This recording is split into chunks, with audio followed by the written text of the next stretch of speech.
Yes, kwizere ko mumeze neza mu bice bitandukanye. My name is Didas aka The Zoom TV 24. Ndagarutse nizere ko mumeze neza cyane mu bice bitandukanye.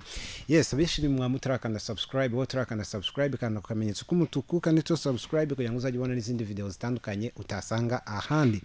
Ni inkuru ngarukanye ariko inkuru umuntu yavuga ko ari yakababaro umukecuru mwese mwari mwaramumenye cyangwa se abantu benshi bari bamuzi bitewe nuko ari umukecuru witwa ko ari umukecuru wa president Nyirabahutu Dafros abizi ko ariwe wigeze kuririmba akaririmbo kagakora ku mutima President wa Republika y'u Rwanda Paul Kagame kugeza naho asabye ko yaza kumusuhuza.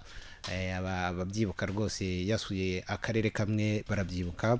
Umukecuru rero nibwo inkuru yatashye mu bitangazamakuru, inkuru ibabaje y'agahinda ko yitabye Imana.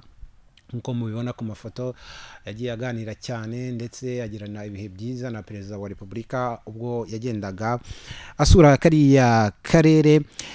Murabyuka rero ko Perezida Paul Kagame yanamugabiye inka bikarangira bamubatije. Rwose umukecuru wa Perezida yitabye Imana rero yaguye mu bitaro bya CHUB aho yaramaze igihe arwariye. Nyirabahutu yaratuye mu kagari ka Ranzige mu murenge wa Rusenye mu kagari ka mu karere ka Nyaruguru. Umukecuru usanzwe cyane rwose azwi ku nganzo y'ubuhanzi. Yahoberanye na Perezida murabyibuka muri 2012 bwari bwo bwa mbere ubwo yari yasuye kariya karere ari naho yakuye kwitwa umukecuru wa Perezida.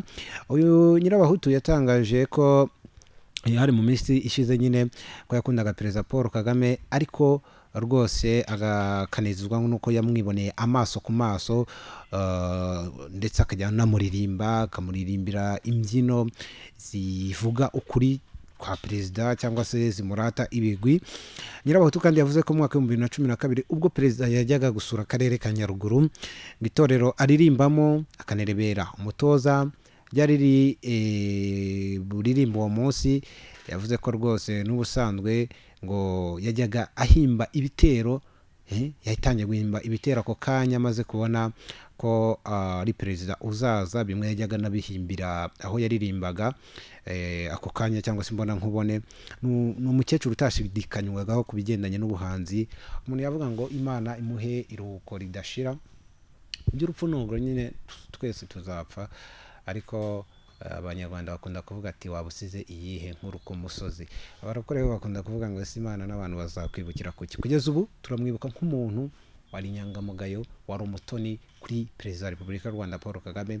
Twizere ko nyaboneka umuntu wese yaharanira kuzajya yitaba cyangwa se kuzitaba Imana ari umuntu w'inyangamugayo, ari umuntu uvugwa neza.